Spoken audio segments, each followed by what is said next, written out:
como dije, Ahora vamos sí. a empezar con la más antigua, eh, pero vamos a terminar con la más práctica, que es Heidelberg.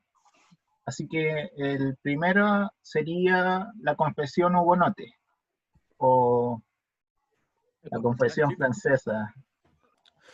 Bueno, la verdad es que nosotros no hicimos una especie de presentación como tan formal, por eso es que no tiene una portada. Pero aquí partimos con lo que es la confesión misma. De hecho, la voy a leer para que vean qué es lo que dice. Eh, bueno, el artículo 1 de la confesión de fe, La Rochelle, como se conoce, dice lo siguiente: creemos y confesamos que hay un Dios que es una y única esencia espiritual, eterno, invisible, inmutable, infinito, incomprensible, inefable, que puede hacer todas las cosas, es todo sabio, todo bien, todo justo, todo misericordioso. Eso es lo que dice la confesión.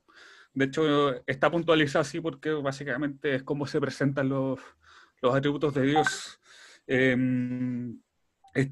Como pueden ver, es el primer artículo que se menciona en la confesión y no hay un enfoque hacia el hombre, sino que directamente hacia Dios. O sea, es una confesión que está más enfocada desde Dios hacia nosotros, más que hablar de las responsabilidades del hombre como tal. Algunos aspectos generales. ¿Aló? Ah. Algunos aspectos generales respecto a este artículo en particular sobre el ser y los atributos de Dios es que se omiten algunos atributos que para nosotros podrían ser, no sé, como más obvios dentro de nuestra formación cristiana. Entre esto está la santidad, el amor, la ira, etc.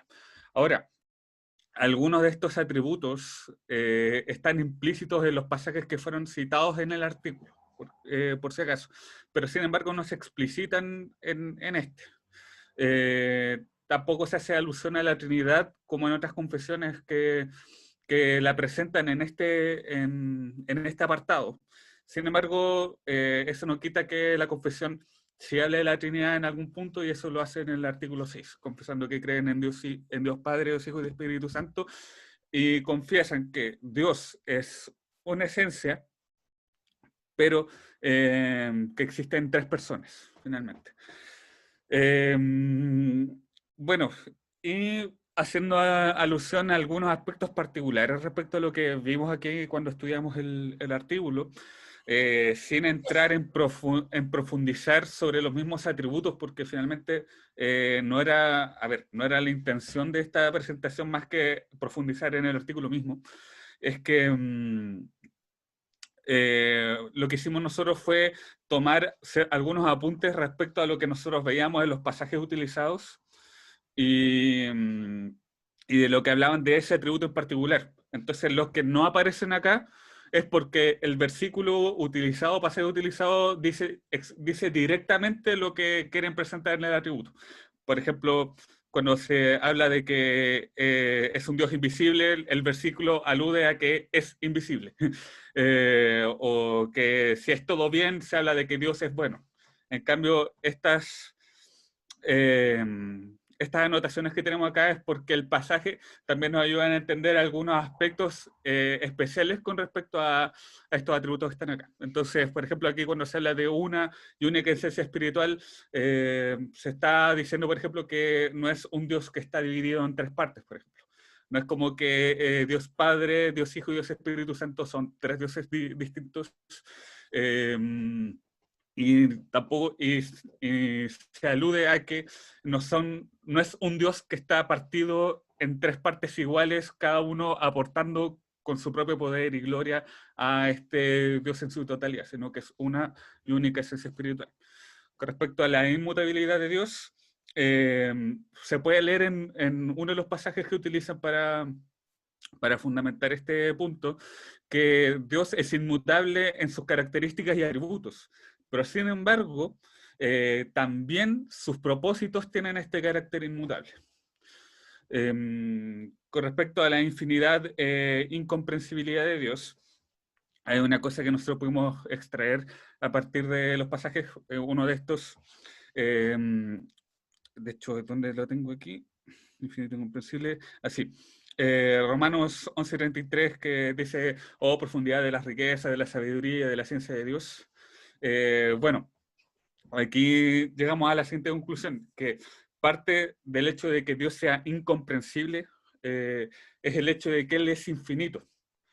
Por lo tanto, la infinidad de Dios nos lleva a que es imposible comprenderlo a cabalidad. Entonces, por eso es que uno de los aspectos de su incomprensibilidad es el hecho de que Él mismo es infinito.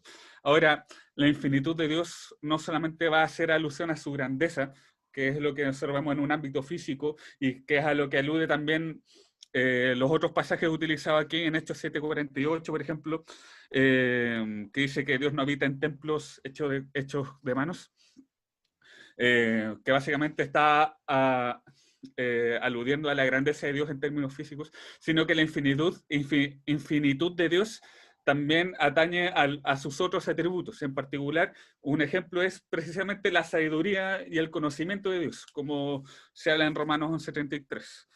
Y el último pasaje que habla de la incomprensibilidad de Dios es Hechos 17:23, donde, bueno, el contexto es cuando Pablo se acerca a hablar de este Dios no conocido, donde encuentra esta estatua que dice al Dios no conocido. Bueno, sabemos que en ese entonces la creencia en ciertos dioses se veía por los fenómenos naturales que uno podía ver en la naturaleza. Y como, bueno, se buscaba dar explicaciones a todo ámbito de la vida. Ahí está, por eso es que hay un dios que está a cargo de la muerte, una diosa de la fertilidad, el dios del trueno, del rayo, etcétera, etcétera, etcétera. Y este Dios no conocido es porque si eventualmente hay algún fenómeno o algo que nosotros no podemos explicar y que no le hemos atribuido a alguna divinidad, entonces ahí está este Dios no conocido. Y ahí es donde Pablo se acerca y dice, bueno, yo les voy a hablar de este Dios. ¿A qué quiero llegar con esto? Y es que, como sabemos, Dios es el creador de todo lo que existe. Y es cierto que la creación muchas veces nos permite, de alguna manera, conocer un poco de Dios, porque la creación refleja parte de su gloria y de su magnificencia. Sin embargo, la creación natural es insuficiente para conocer a Dios en sí misma. Entonces, por más que el ser humano intente explicar quién es Dios a partir de la naturaleza, y es que ahí aparece esta estatua del Dios no conocido, es imposible comprender a Dios solamente a partir de lo que nosotros vemos en la creación. Y con respecto a la inefabilidad de Dios, donde, bueno, no sé si alguien conoce el significado de inefable, de la palabra inefable. Bueno, algo inefable es algo que no puede ser descrito por palabras debido a que su naturaleza es de carácter excelso. Entonces, Dios es inefable porque Él no puede ser descrito solamente con palabras. Es por eso que muchas veces se presentan como expresiones que uno podría denominar como exageradas, pero que de otra manera no nos permitirían detallar de alguna manera cómo es Dios. Eh, Porque de tal manera amó Dios al mundo, o que Dios es amor. Nuestro lenguaje es imposible, no es capaz de describir a Dios como Él es. El pasaje que se utiliza aquí en la inefabilidad es Jeremías 10:10. No, no, Jeremías 17, ya que habla de esto eh, de que Dios no puede ser alcanzado solamente con la sabiduría humana. Entonces, ¿qué ocurre? Que nuestra sabiduría como seres humanos no es suficiente para poder conocer a Dios.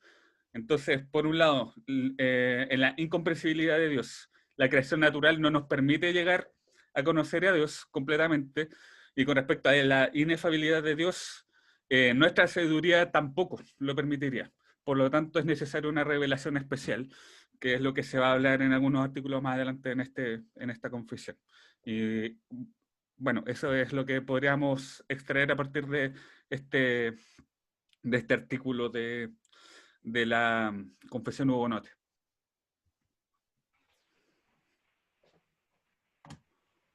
¿Alguien tiene preguntas sobre la confesión en específico? ¿Cómo salgo la pantalla o la dejo? Ah, no, todavía la dejo. Por si alguien tiene alguna pregunta.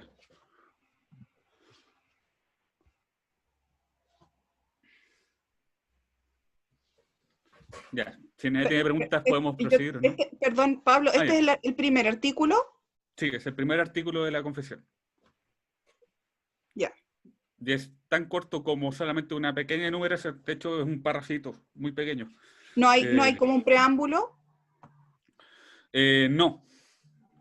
Hay una carta que se le escribe a la realeza francesa al comienzo de la confesión, pero nosotros quisimos ir directo al grano con respecto a lo que era el artículo para no alargar esto, porque solamente tenemos entre 5 y 10 minutos, ¿ya? Y como se sabe que hay algunas confesiones que son bastante más extensas, por ejemplo, no sé, por la Westminster que la estaba leyendo ahí, este aspecto lo aborda en 3 artículos, en 3 subartículos, por ejemplo. Entonces, en honor al tiempo, quisimos ir directo al grano. Pero si a alguien le interesa ver qué dice la carta, básicamente lo que dice la carta es un ruego a la realeza, al rey, para que deje de perseguir a la iglesia. Y que ellos como iglesia francesa, fiel a la palabra de Dios, iban a ser obedientes al gobierno, al gobierno de turno en ese momento. Y que por favor les permitieran reunirse y bueno, que pueden llevar a cabo sus reuniones sin ningún percance ni persecución. Eso como en resumen. Pero es eso, después pasa directamente al artículo, no nos dice como nosotros, como Iglesia de Francia, confesamos que no, simplemente parte con el artículo primero y dice creemos y confesamos que, etc.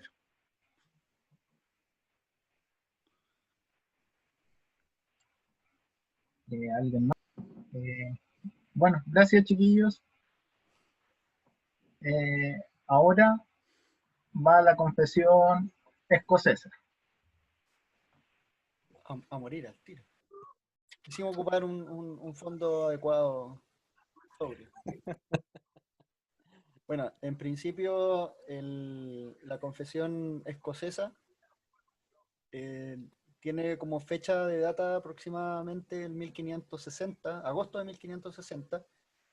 Sin embargo, dentro de lo que se pude investigar y de lo que hay disponible históricamente, se dice que se efectuó, se ejecutó principalmente por allá por el 1567. O sea, se llevó a cabo esta redacción, pero en el 67 se estableció como ya impuesta propiamente tal por el gobierno en ese sentido.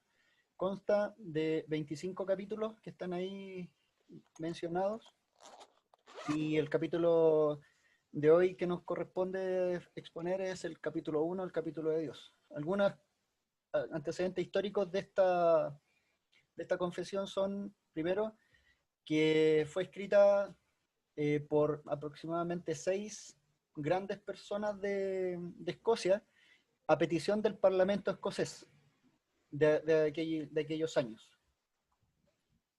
Fue dentro de todo lo que se elaboró en aquella oportunidad, destaca la figura de John Knox.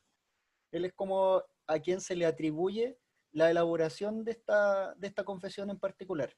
Sin embargo, hay 5 o 6 grandes personas de aquella época que no los voy a nombrar porque no viene al caso en particular, pero John Knox es como el más visible dentro de la elaboración de esta confesión.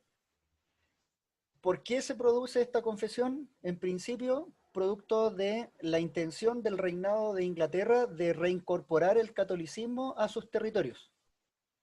Y los que vivían en aquel entonces, los escoceses, influenciados por John Knox y por todo lo que él vivió en Francia y estando preso y trabajando con los exiliados ingleses en Francia, produjo que influyera de tal forma en el pueblo escocés de que ellos se opusieran a esta normativa y esta intención del gobierno inglés de querer establecer nuevamente el catolicismo en Escocia.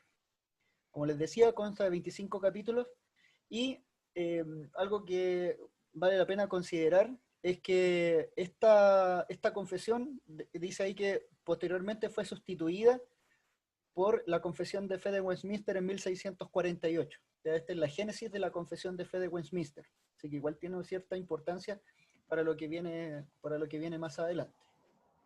Entonces, la confesión, el punto en particular acerca de Dios, dice lo siguiente: confesamos, dice, y reconocemos a un Dios a quien solo debemos allegarnos, a quien solo debemos servir, a quien solo debemos adorar, en quien solo debemos confiar. Un Dios quien es eterno, infinito, inconmensurable, incomprensible, omnipotente, invisible, uno en sustancia y sin embargo distinto en tres personas, el Padre, el Hijo y el Espíritu Santo, por quien confesamos y creemos haber sido creadas todas las cosas en el cielo y en la tierra, visibles e invisibles, para conservar su esencia y para ser gobernadas y guiadas por su inescrutable providencia, para aquellos fines en que su eterna sabiduría, bondad y justicia se les ha señalado, y para la manifestación de su propia gloria.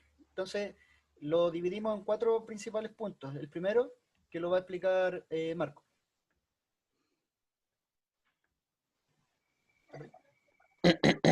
Sí, aquí estoy.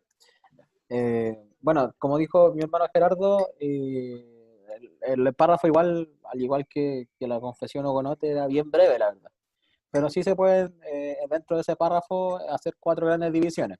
Y la primera es cómo el hombre percibe a Dios como un único Dios, como que no hay otro Dios, Él es el único, no hay otro fuera de Él, como es el único Señor de nuestra vida. Se apoya también en varios pasajes bíblicos que ocupan de apoyo. Nosotros cogimos uno en particular que creemos que es claro en resumir esta parte o en abordarla por completo, y está en Deuteronomio 4, versículo 35. Dice: a ti te fue mostrado para que supieses que Jehová, Él es Dios, no hay más fuera de Él. Entonces, como les repito, este primer punto, como leyó mi hermano Gerardo, aborda eso, nos hace entender como hombres que confesamos que nuestro Dios es el único, no hay otro fuera de Él. El segundo punto, nombra los atributos de Dios. Enumera una serie de características que pertenecen a Dios. Denme un minuto para buscar aquí. Gerardo, si me ayudan, no recuerdo cuál fue el pasaje que habíamos elegido aquí. Creo que Timoteo. Déjame verlo inmediatamente. Espérame, que no quiero perder el... 1 Timoteo 6, 15 y 16. Dame un minuto.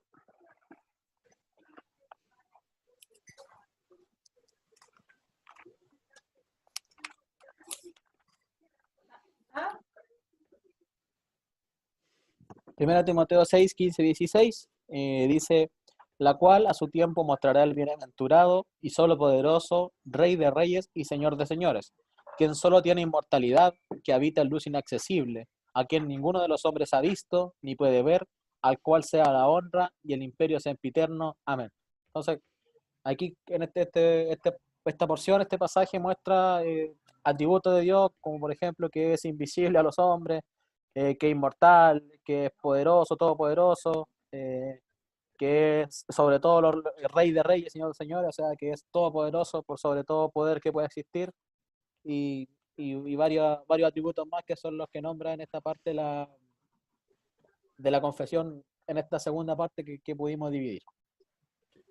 Luego, en un tercer punto, encontramos que hace un reconocimiento, si bien en el enunciado o los distintos capítulos que contiene esta confesión, por lo que recuerdo, no tiene un apartado de la Trinidad.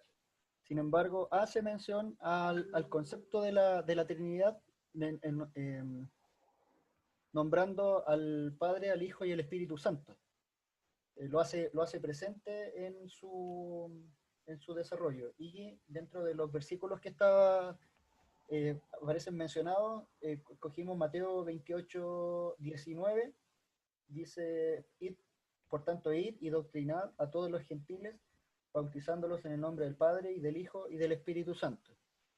La confesión igualmente ocupa el versículo de primera Juan 5, 7, si no me equivoco, pero hay algunos que cuestionan la veracidad de ese versículo. Sin embargo, no quisimos ocupar ese versículo principalmente porque hay muchos otros pasajes que sostienen la veracidad de la doctrina de la Trinidad. Por lo tanto, el de Mateo 28, 19 considera también este concepto.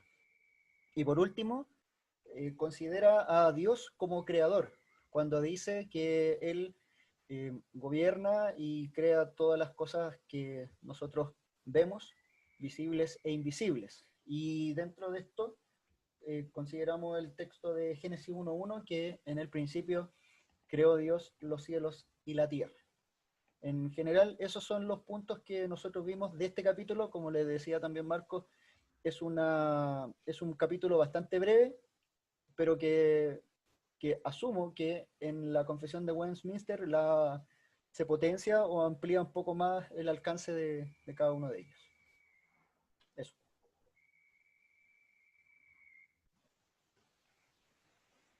¿Alguien tiene preguntas? ¿Preguntas para esta confesión?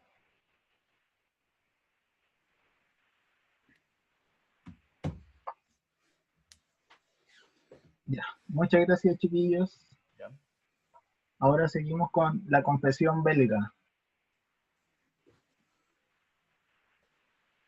Pero si parece. Sí, Román belga.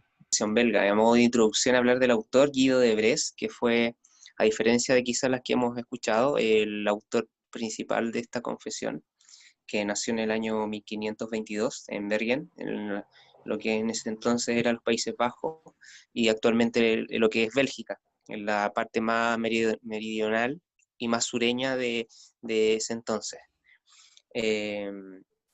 Modo para generalizar un poco y hacerlo un resumen, él fallece en Dornick, también en el mismo país, en su país, el 31 de mayo de 1567, a la edad de 45 años.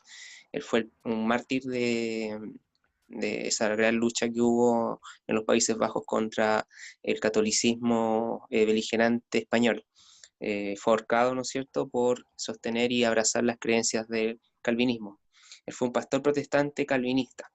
Él fue estudiante también directo de Calvino y Teodoro de Beza, y él escribe la Confesión belga en 1561, la cual dirige al pueblo español, que en ese entonces le atacaba, ¿no es cierto?, a todos los que profesaban la fe calvinista y los consideraban como herejes, ¿no es cierto?, como... vamos a ver algo que nos pueda interiorizar un poco en el contexto histórico en el que fue escrito esta confesión, antes de entender un poco sobre cómo habla de los atributos. Él desde pequeño fue testigo de las crueles consecuencias de quienes eran católicos y después abrazaban el protestantismo, incluso siendo testigo de la muerte en la hoguera de algunas personas que él conocía.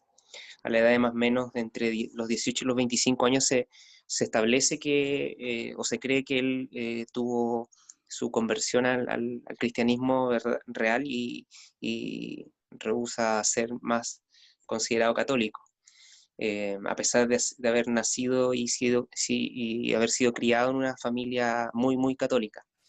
Entre los años 1548 y 1552 él fue a Londres, ¿no es cierto?, donde estuvo en contacto con otros protestantes para iniciar su trabajo como predicador, y en ese lugar es donde él, en contacto con otras personas, vuelve con más ánimo a predicar el evangelio a su país natal.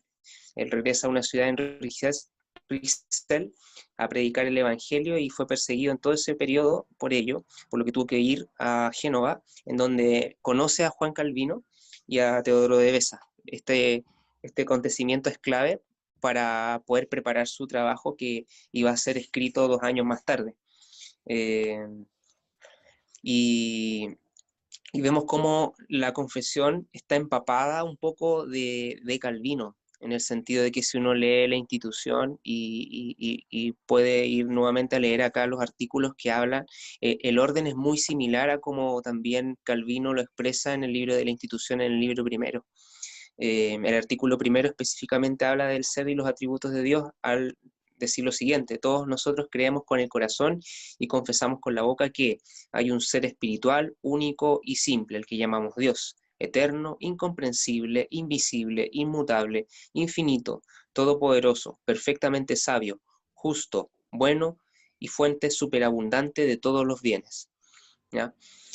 Aquí se nos habla de llano con el ser de Dios, ¿no es cierto? Hablando de la unicidad de Dios, habla de su naturaleza espiritual, habla de su eternidad, de su inefabilidad, habla de que es invisible, que no cambia, y todos esos atributos, si bien aquí los nombra y posteriormente los ejemplifica, al igual que las otras confesiones, con un versículo o unos cuantos que hablan específicamente de ese atributo, no ahonda más en ellos, salvo en los siguientes artículos.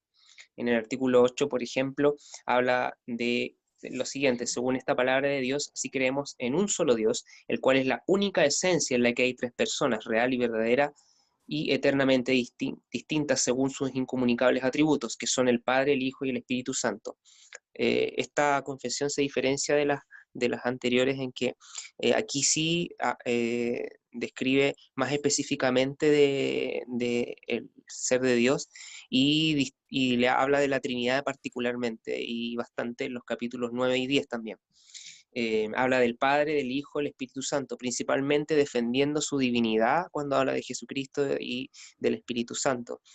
Habla también de muchas cosas, atacando principalmente al catolicismo y el arrianismo a lo largo de toda la confesión de fe. Pero para efectos del tema que se nos ha entregado, cuando habla de los atributos, estos son los artículos en los que específicamente se habla de los atributos de Dios y de su ser. En el 9 dice: sabemos todo esto, así por los testimonios de la Sagrada Escritura, como también por sus operaciones, y mayormente por aquellas que nosotros sentimos, los testimonios de las Sagradas Escrituras que nos enseñan a creer esta Santa Trinidad. Están descritos en muchas partes del Antiguo Testamento, los cuales no es necesario enumerar, sino solo elegir con discernimiento o juicio. Esto habla directamente del fin de Bres, al querer principalmente entregar estas verdades bíblicas, pero no dedicarse tan profundamente a hablar de ellas. Sí, esta, que es la Trinidad, se demora un poco más y trata de explicarla un poco más sin ahondar tan profundamente en el siguiente artículo, en el 10. Creemos que Jesucristo, según la naturaleza divina, es el unigénito Hijo de Dios, aquí haciendo mención a la figura del Hijo de Dios, engendrado desde la eternidad, no hecho ni creado, porque de esta manera sería una criatura, sino coesencial con el Padre coeterno. Y aquí vemos también una clara relación en la forma en que se expresa, por ejemplo, en el capítulo del primer tomo de la institución, en donde habla con palabras muy similares al hablar de la Trinidad. Es muy parecido a cómo habla también cuando se habla de la hipóstasis del Hijo, cómo se habla de la distinción, utiliza las mismas palabras que Calvino utilizaba también al referirse a las personas, o como la distinción, ¿ya? Para hablar de cada una de las personas, de la Trinidad. Y finalmente también habla de la misericordia de Dios y la justicia un poco en el artículo 16. Creemos que estando todo el linaje de Adán en perdición y ruina por el pecado del primer hombre, Dios se mostró a sí mismo tal cual es, misericordioso y justo. Del material que David entregó, destacamos uno en donde hay un reverendo creo que es australiano, que utilizó la confesión de fe de los Países Bajos para hablar en la iglesia, y él notaba y destacaba un poco cómo la vida de Bres destacaba una fe auténtica, y destacaba cómo él defendió lo que creía aún en el contexto de persecución en el cual fue escrita esta confesión en el año 1561.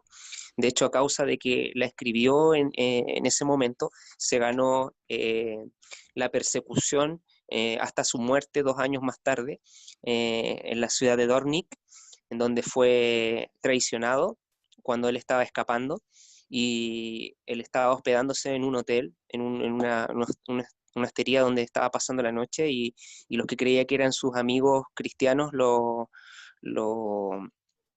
traicionaron y lo entregaron al ejército español. Y así estuvo un tiempo siendo torturado, un poco de tiempo, hasta que llegó el 31 de mayo, donde falleció. Eso es principalmente el resumen y el contexto histórico, que es lo que quisimos rescatar un poco de la confesión de los Países Bajos.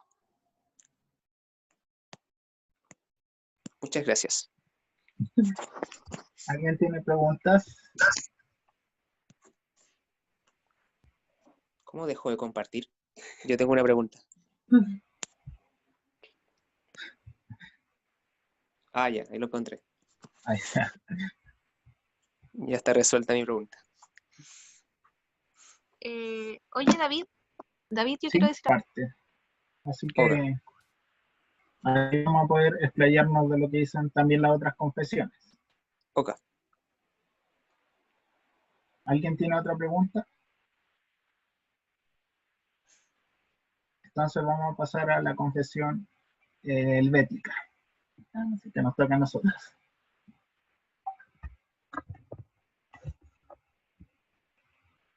Sí. Sí. Sí.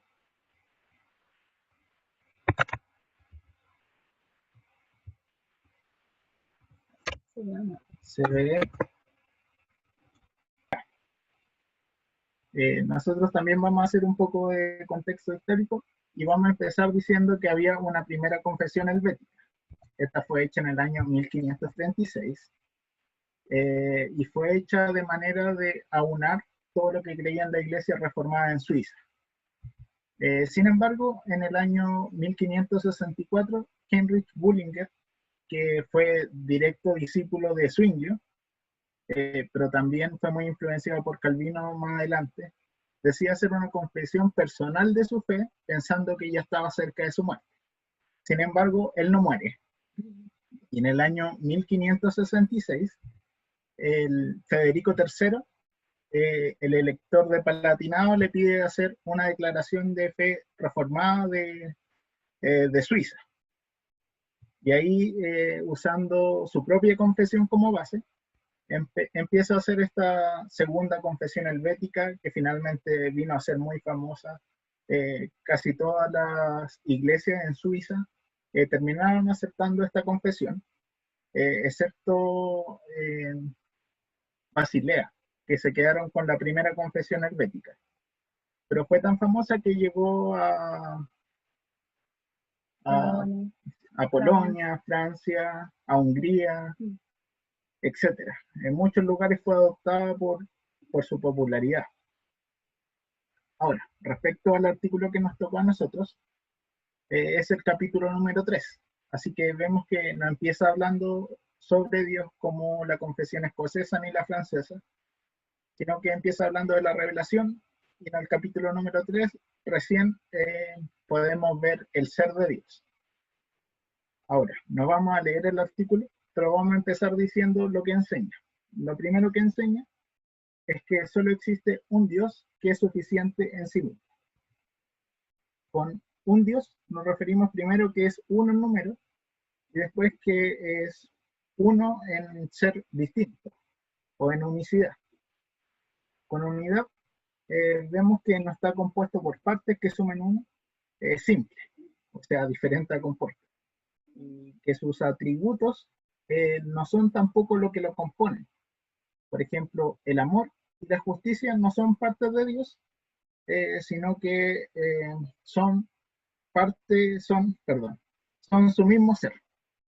Así que los atributos no son una parte de Dios. Y con unicidad nos vamos a referir que hay un solo ser divino, distinto a todos los demás, y todo el resto de las cosas que existen son su creación. Esto es algo que va a recalcar mucho este artículo sobre Dios como creador. También podemos ver que Dios es distinto a cualquier otra cosa en su mismo ser. Es independiente de la existencia misma.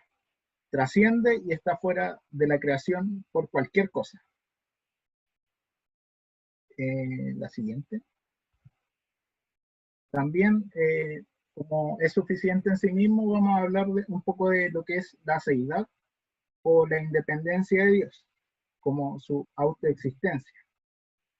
Que exista por sí mismo significa que sus propósitos, acciones, decisiones, etc., no se ven influenciadas por nada ni nadie, es suficiente en sí mismo. Acá se refleja lo que es su aceidad o su autoexistencia. También pusimos una cita de Berkov que nos ayudó un poco a profundizar sobre esto en el nombre propio de Dios, que es Jehová. Dice, siendo el Dios que existe por sí mismo, no es independiente solo en sí mismo, sino que también hace que todas las cosas dependan de él. Esta propia existencia de Dios encuentra expresión en el nombre de Jehová, únicamente como existente por sí mismo y como el único independiente. Puede darnos la seguridad de que eternamente será el mismo en relación con su pueblo. Así que vemos que la seidad va a tener mucho que ver con cómo es Él y cómo se va a relacionar con nosotros también. Además vemos con esto que no necesita que le den gloria ni los ángeles ni los hombres porque Él está completo en sí mismo. O sea, tiene satisfacción en sí mismo y nos lleva a preguntarnos a nosotros si acaso Dios es ególatra, egocéntrico con esto. Ahora, cuando nosotros hablamos un poco de qué es ser egocéntrico, el hombre es egocéntrico cuando se ama en demasía a sí mismo o tiene una autopercepción mayor de la que debería, o exagera en sus virtudes. Pero si vemos a Dios, Él no puede ser egocéntrico, porque al autopercibirse, en realidad nunca va a estar exagerando, ya que Él es perfecto. Y por lo que es perfecto en sí mismo, su amor a sí mismo está respaldado en su existencia. Es un poco difícil de entender, pero porque existe perfectamente, su amor hacia sí mismo tiene que ser perfecto. Así que no puede ser egocéntrico.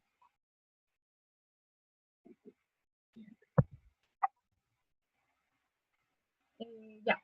La segunda cosa que nos enseña la confesión helvética es que describe los atributos de Dios en cuanto a su ser como creador.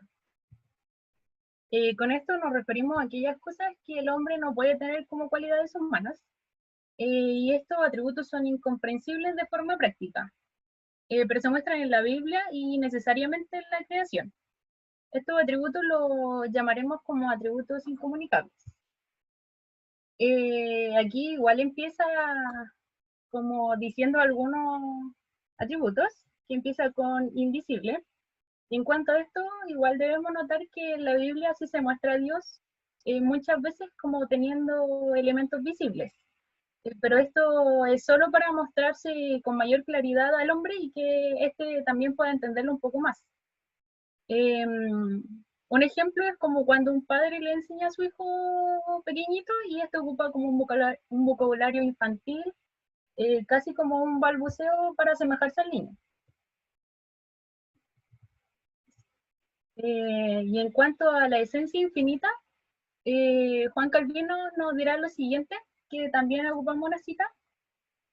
Ciertamente que lo infinito de su esencia debe espantarnos de tal manera que no presumamos de medirlo con nuestros sentidos, y su naturaleza espiritual nos impide vernos en él nada carnal o terreno. Esto está en la institución, por si acaso. Y la confesión también nos habla de que Dios ha creado una realidad visible e invisible. Y por visible nos referimos a la creación del universo y de todo lo que hay en él, y por invisible a un mundo inmaterial, como lo serían el cielo y los ángeles.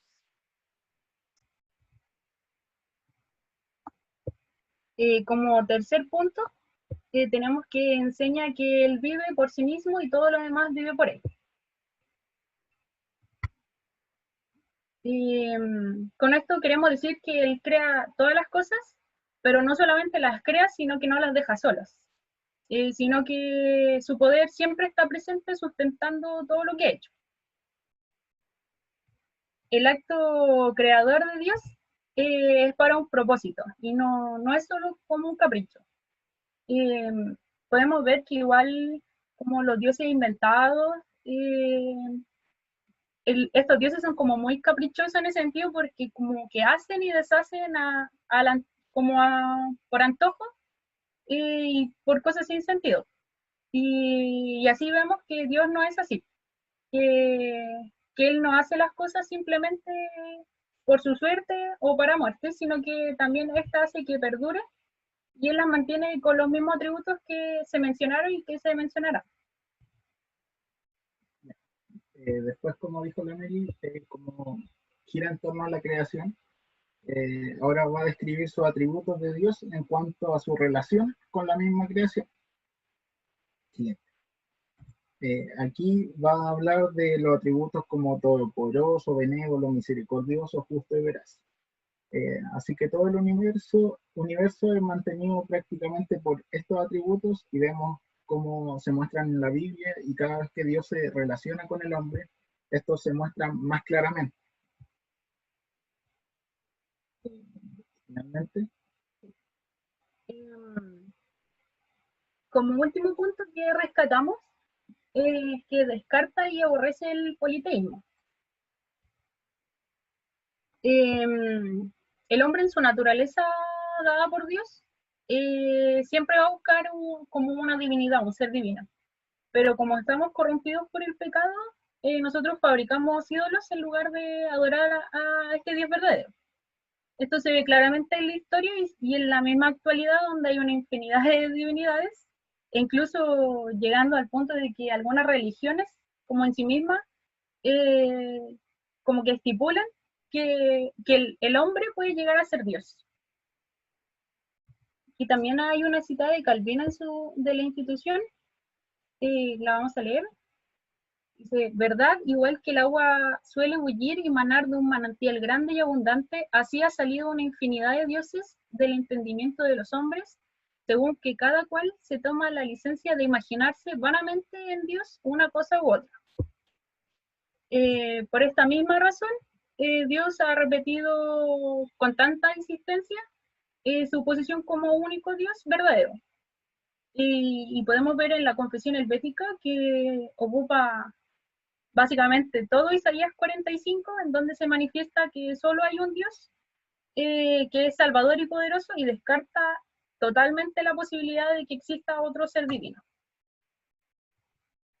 Para terminar, acá están los 5 puntos que nosotros hemos dicho, y también algo que se me pasó de la primera parte, es que esta confesión está ampliamente influenciada por Calvino, ya que su confesión en latín sale en 1559 en Suiza, y bueno, Bullinger también era suizo y la escribió la personal en 1564 y esta en 1566, así que por eso también intentamos incluir varias citas de Calvino, y bueno, la de Berkhoff fue influenciado por Calvino.